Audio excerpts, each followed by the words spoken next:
Hello, world history. It's Scrimalia here. Hello, fourth period. Hello, sixth period.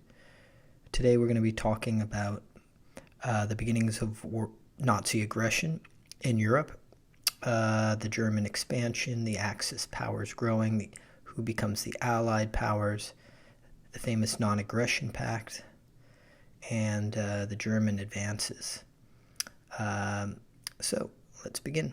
So if you take a look at this map I have up here, you see Europe in around 1936 through about 1939 here. You see Germany has taken back the Sudetenland and the Rhineland, has taken over Austria and Danzig up to the north there.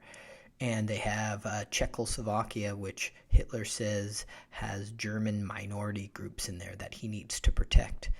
And he says, please, please, please, England, if you let me just take that area, I will not be aggressive anymore. And this is one of the famous moments in history. You see this guy right here. His name is Neville Chamberlain. He goes and negotiates with Hitler. And he says, Hitler, you promise you will stop your aggression after you take over those areas of Czechoslovakia. And you can kind of see him there, the lighter areas that go into Czechoslovakia. You promise?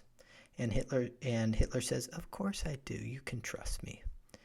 And Neville Chamberlain famously flies back to England, securing peace in our time.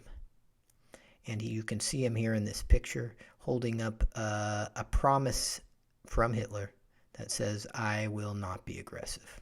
Well, if Neville Chamberlain had read Mein Kampf, he wouldn't have been so sure, because Hitler said, my plan is to take over everywhere.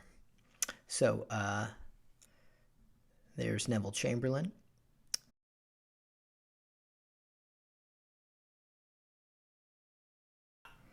So world history.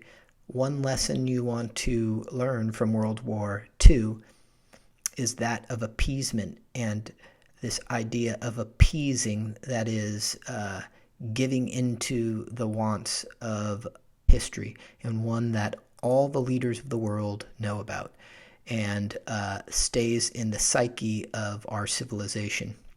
The appeasing of Hitler is a major, major mistake.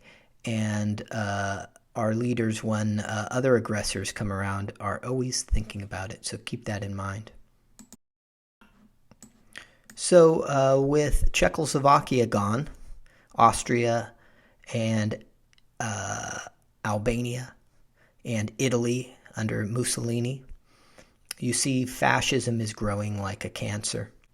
But Hitler is still in that predicament of World War I.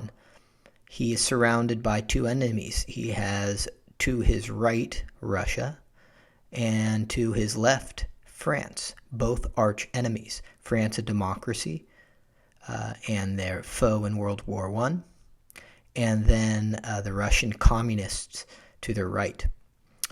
What will he do? What will Hitler do?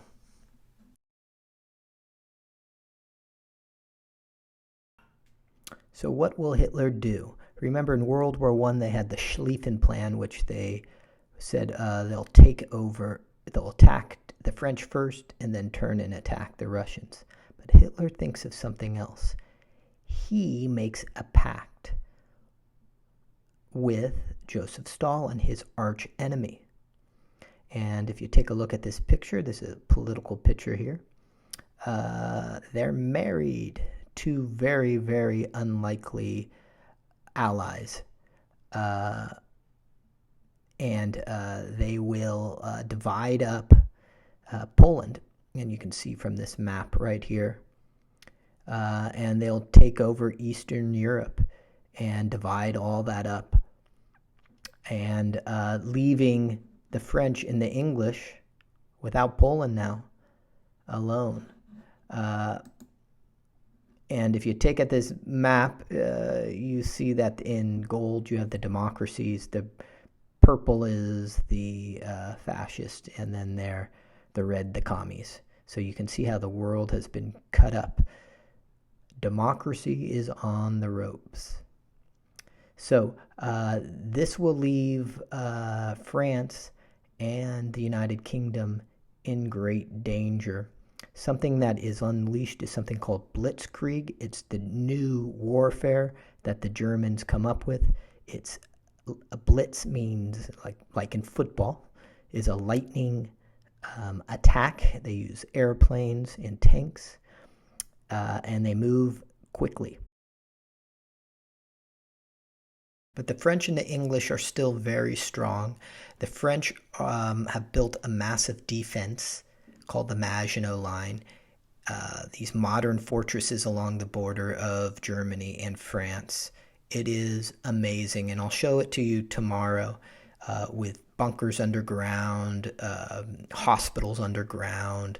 It's an amazing thing. We'll talk about that tomorrow.